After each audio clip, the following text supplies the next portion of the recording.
Olá, alunos, boa tarde. Para esta semana, eu vou recontar a narrativa de aventura Prova de Amizade para nós realizarmos o exercício da página 19 do caderno Trilhas de Aprendizagem. Prova de Amizade. Em um pequeno país da África havia dois homens que se chamavam Cam. Um morava no leste e outro no oeste. Eles não se conheciam, mas já tinham ouvido falar um do outro e alimentavam o desejo de um dia se encontrar. Certa vez, o Camo do Leste considerou que era chegada a hora de empreender uma viagem ao oeste para conhecer o homem que tinha um nome igual ao seu. Antes, porém, consultou uma velha sábia, que ao escutar seus planos aconselhou: não vá. Contrariado, ele consultou outra velha sábia, cujo conselho foi: vá, mas tome cuidado, para que durante a noite estar sempre dentro de uma casa, cabana ou qualquer espaço que não seja do lado de fora. Do contrário, uma coisa horrível poderá lhe acontecer. Atento a esse conselho, Camo iniciou sua viagem. Caminhou durante todo o primeiro dia e à noite abrigou-se em uma hospedaria na estrada. No segundo dia, continuou a viagem, procurando um abrigo antes que a primeira estrela brilhasse no céu. No terceiro dia, encontrou um homem que, ao se apresentar, lhe disse: eu me chamo Camo, vivo no oeste, e ouvi falar que no leste há também um homem com o mesmo nome. Saí de casa há um dia, estou indo até lá para conhecê-lo. Surpreso, o outro respondeu: eu sou o Camo do Leste. Há 3 dias saí de casa, estava indo para o oeste visitá-lo. Como se achavam mais próximo do oeste, eles rumaram para a casa do Camo do oeste, onde Camo do Leste foi muito bem recebido. Durante um tempo eles conversaram e não demorou muito para que um forte vínculo de amizade se estabelecesse entre os dois. Eles partilhavam fatos de seu passado, angústias, alegrias do presente e os planos para o futuro, como se fossem amigos que se conheciam há anos. Saborearam a refeição e, ao final, o dono da casa convidou o outro para caminharem um pouco e se refrescarem com a deliciosa brisa noturna. Lembrando-se dos conselhos da velha sábia, o Camo do Leste disse: agradeço, amigo, mas não posso acompanhá-lo. Antes de empreender esta viagem, consultei uma sábia que me aconselhou a não ficar do lado de fora à noite. Caso contrário, algo terrível poderá me acontecer. Compreendendo os motivos do amigo, Camo do Oeste saiu sozinho para o passeio. Não demorou muito, o Camo do Leste ouviu os gritos do outro pedindo socorro. Ao aproximar-se da porta, ele viu uma cena horrível. Uma imensa serpente venenosa havia se enrolado no corpo do amigo e o apertava com tamanha força que ele mal podia respirar. De cabeça erguida, preparava o bote com o qual lhe cravaria as presas na garganta e instilaria o veneno que o levaria o amigo à morte instantânea. Pensando no conselho da velha sábia, Camo do Leste resolveu não sair para ajudar o amigo, mas dentro da casa ouviu os gritos desesperados do outro e não conseguiu se conter. Arriscando a sorte, o Camo do Leste foi até lá, desembainhou sua faca e desferiu um golpe certeiro sobre a cobra, que pouco a pouco foi desfalecendo até cair morta no chão. Do corte, o sangue do animal jorrou como um esguicho, atingindo os 2 olhos do Camo do Leste, que na mesma hora ficou completamente cego. O Camo do Oeste foi consultar a velha sábia de seu povoado para saber o que poderia fazer para devolver a visão ao amigo que lhe salvara a vida. O sangue de seu filho único poderá devolver a visão de seu amigo. Mate o menino, passe o sangue nos olhos do rapaz e ele voltará a enxergar. O Camo do Oeste voltou para casa meditando sobre essas palavras e sem saber que decisão tomar. O O amigo provara sua amizade arriscando a vida para salvá-lo e por isso ficara cego. Será que ele deveria também provar sua amizade, tirando a vida de seu filho para devolver a visão a tão precioso amigo?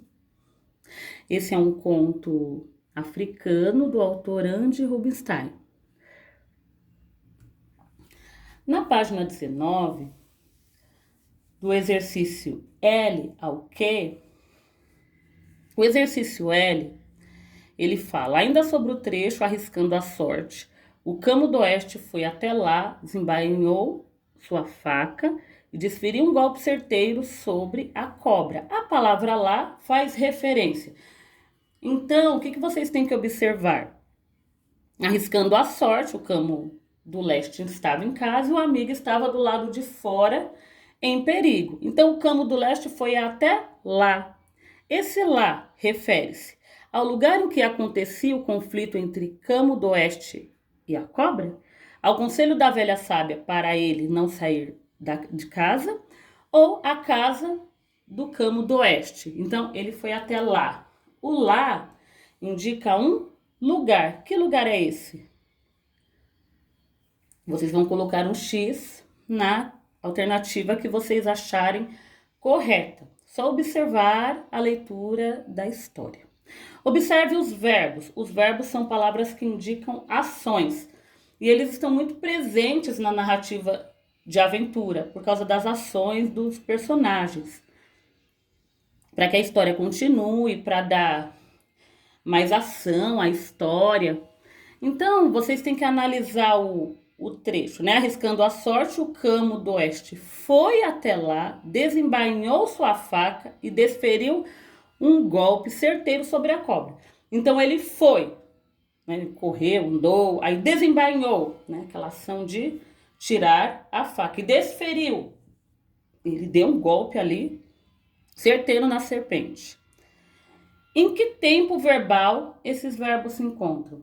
Futuro, presente e passado. Então, ele foi, ele desembainhou, ele desferiu.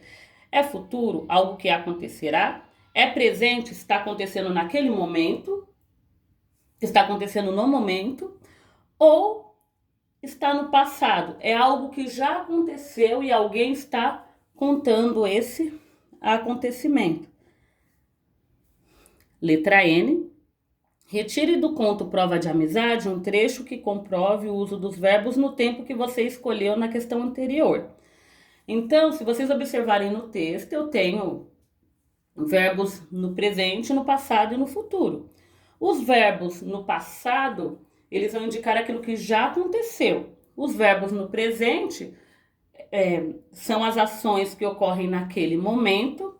E os verbos no passado são ações que já aconteceram. Então, vocês vão escolher futuro, presente ou passado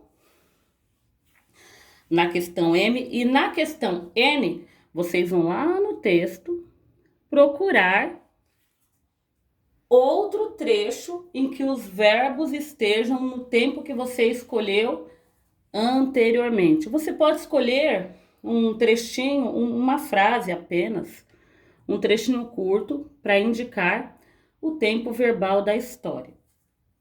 A questão Q explique à sua maneira por que nas narrativas a maior parte dos verbos apresenta-se no passado.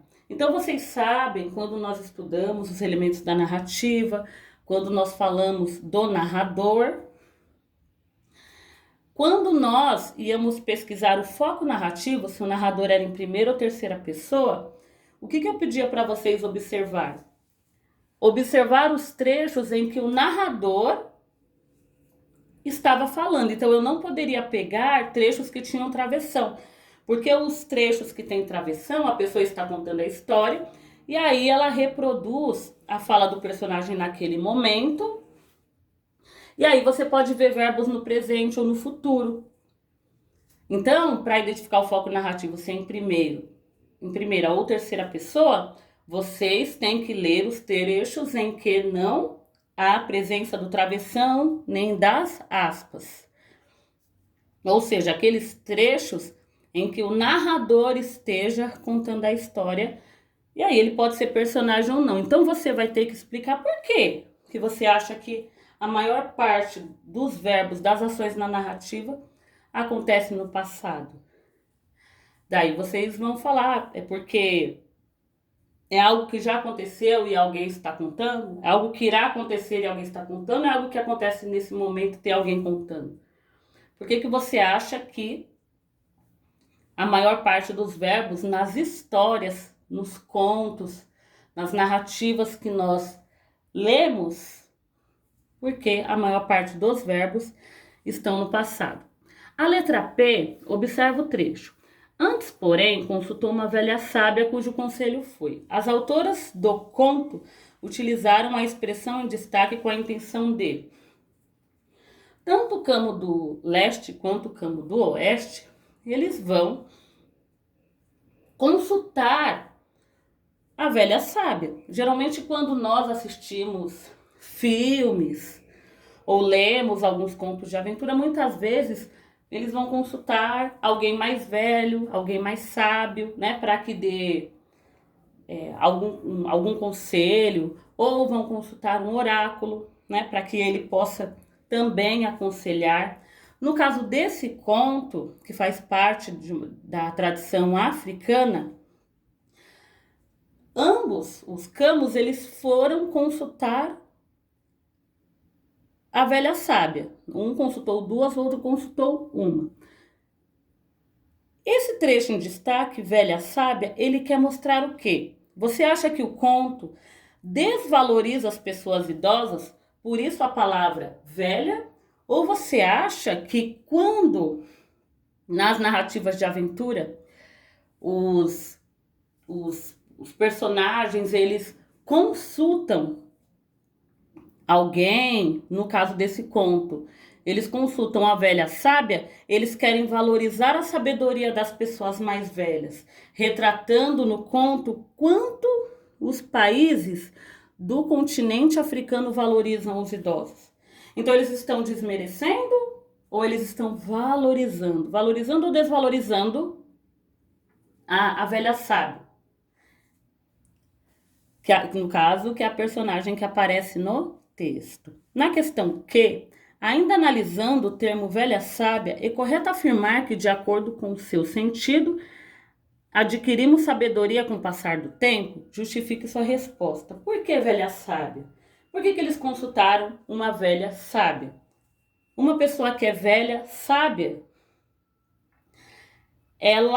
você acredita que o sentido da palavra velha, sábia, ou do fato das pessoas consultarem pessoas mais velhas para ter os melhores conselhos, vocês acreditam no sentido de que a pessoa mais velha, ela tem mais conhecimento, ela tem mais sabedoria, ela vivenciou mais situações, ela tem maior experiência de vida?